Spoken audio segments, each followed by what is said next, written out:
Quando a gente fala de arquitetura, né, principalmente de arquitetura de soluções, o pessoal sempre pede, tá, mas qual a estratégia que você utiliza? Como que você começa a desenhar isso? Por onde que eu começo? É uma resposta não muito fácil de dar, porque não existe uma receita pronta para como você deve começar. Mas eu tentei trazer alguns pontos aqui que seria uma espécie de estratégia geral, né? Pontos importantes que você precisa analisar, você precisa ter noção para conseguir montar, né, desenhar algo sustentável e bacana. O primeiro ponto, pessoal, é realizar o levantamento dos desafios do negócio.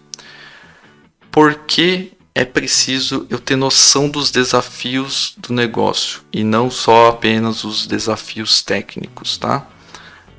Porque se você for muito a fundo e analisar, beleza, eu tenho X problema para resolver, Y problema para resolver.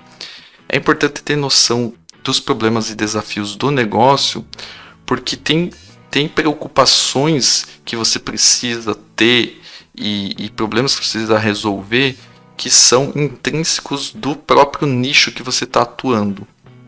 Por exemplo, vamos supor que você tem uma solução que é para utilização no campo, né? Na zona rural, por exemplo.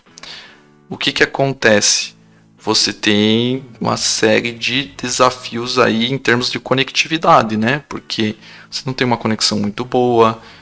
Se o teu sistema for web 100%, você já tem que começar a pensar numa estratégia de e se não tiver conectividade, não tiver internet? Como que você vai fazer? Você vai gravar os dados temporariamente num dispositivo e aí sincronizar quando ele voltar a estar online?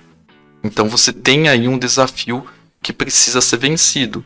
E perceba que esse desafio gera a questão de você ter que provisionar algumas estruturas, talvez você fazer uso de algum componente a mais na sua arquitetura, você utilizar um tipo de banco de dados diferente, enfim, você precisa ter noção desse desafio para conseguir elaborar algo para vencer aquele desafio.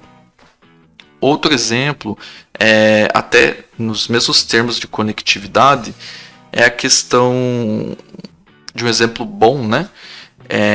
Dos aplicativos como o Uber, por exemplo, né? O Uber, eles têm noção que eles dependem da rede de celular, né? Tanto do motorista quanto do cliente, né? Do passageiro. Então, você tem também essa questão de, em alguns ambientes, você não tem uma conectividade muito boa. Em alguns países é ótima, em outros países não é tão boa.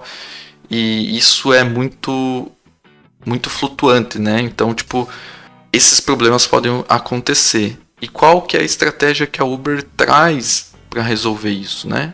Então, tem uma série de estratégias que são utilizadas para transpor essa dificuldade. Inclusive, tem um episódio do hipsters.tech, que é um podcast, que eles estavam falando de arquitetura na Uber. E lá eles falam de algumas estratégias que eles têm em relação a isso, tá? Então, quem tiver interesse, dá uma olhadinha lá no podcast deles que tá bem bacana. Você tendo ideia dos problemas que você tem para resolver, né, dos desafios que você tem que transpor, então você já sabe alguns possíveis candidatos, né, de opções aí de ferramentas, de serviços que você vai ter que começar a pensar e testar para compor a sua arquitetura. E dependendo do tamanho da tua solução, muitas vezes você tem várias frentes. Então você tem a questão de conectividade mobile, você tem a questão de um serviço web, né? A tua solução pode ter vários clients, né? Então você tem a parte mobile, você tem a parte web, você tem, sei lá, você roda no desktop, você tem um CLI, enfim, você tem várias vertentes, né? Você roda na TV, você roda em N tipos de device, enfim. Então, quando a solução é um pouco maior e abrange tem um leque maior de distribuição, fica muito difícil, muitas vezes, você conseguir elaborar uma arquitetura de forma única, completa. Né? Você sabe assim, ó, você tem aqui essa solução e eu vou usar isso aqui, desenho amplo de tudo. É muito difícil chegar nesse desenho amplo, porém é possível quando você utiliza algumas estratégias. E qual seria essa estratégia aí para conseguir chegar num desenho amplo, contendo todos os detalhes da arquitetura da solução? Segmentar, né? Você precisa segmentar então essa tua solução em algumas áreas. É óbvio que essas áreas tem que fazer sentido, essa separação. Então, o que acontece muitas vezes é que você separa essa parte que vai trabalhar com ambientes mobile, um vai trabalhar com essa parte web. Então, você vai separando um pouco para você conseguir pegar cada um de forma individual e focar na arquitetura daquele segmento, ok? E isso eu estou falando separar para quê?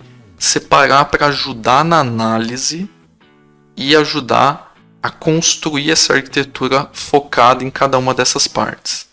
Não estou falando que eles vão ser soluções, vão ser produtos diferentes. Eu estou falando que é melhor você segmentar para que você não fique confuso com várias áreas atuando ao mesmo tempo e você consiga focar uma de cada vez. Juntamente com essa dica de segmentar, quando você segmentou e você conseguiu ter uma visão um pouco mais clara daquela área e dos componentes e todo o desenho que ela tem que ter, aí sim você faz o caminho inverso e você consolida essas partes que antes foram divididas logicamente apenas para você conseguir dividir essa arquitetura. Então se consolida, se faz o caminho inverso para aí identificar as intersecções arquiteturais que você tem. Então muitas vezes você vai identificar que possuem áreas que podem ser serviços, componentes que vão ser os mesmos para diferentes segmentos lógicos que você fez anteriormente. Então, beleza, tem que ter um Redis tanto nesse cenário A quanto no cenário B. Mas agora consolidando, você sabe que você pode utilizar muitas vezes o mesmo Redis. O mesmo servidor, o mesmo cluster, enfim. Então você pode utilizar a mesma estrutura. E é importante fazer esse caminho de volta para você não ter duplicidade, você não acabar aí sim separando de vez a solução que na prática não é algo segmentado. Então você faz o caminho inverso, você consolida isso e você vê, beleza, dentre esses três, o que é comum entre eles, o que eu posso reutilizar. Você consegue também identificar algum ponto que de um segmento você pensou de uma forma, no outro você pensou de outra forma, eles tentam resolver o mesmo problema e você consegue fazer comparação. Será que isso pode ser unificado? Será que eu realmente tenho que ter dois porque um atende muito bem esse cenário A, por causa que ele tem determinado desafio a ser superado, e o segmento B aqui pode ser algo mais simples, outro tipo de ferramenta que é algo mais tranquilo de ser resolvido, né? Então é muito importante você fazer essa segmentação para conseguir analisar, né? Isso em arquiteturas maiores, né, pessoal? E daí fazer o caminho inverso para consolidar e fazer toda a análise para conseguir chegar no fit perfeito, né? No fit arquitetural perfeito. Um detalhe importante nessa questão de segmentar, decidir o que precisa usar e depois consolidar é que é importante a gente utilizar o que for necessário e o que for possível, né? Tendo em mente todas as restrições e tudo mais. Mas é bom não transformar a solução em uma salada de frutas sem ter necessidade. tá?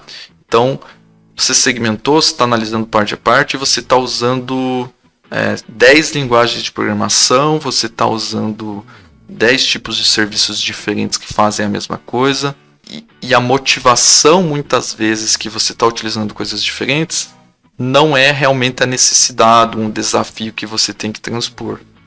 Nesse ponto, você tem que ter cuidado para que você não tenha um leque de opções muito grande e falte profissionais para manter, para dominar todos aqueles tipos de tecnologias, de soluções, de linguagens. Então, isso são recursos também. Então, tem que ter em mente que você não pode ficar extrapolando isso. Óbvio, se você tiver uma boa justificativa, isso vai ser justificado para o gestor, para os seus superiores, né?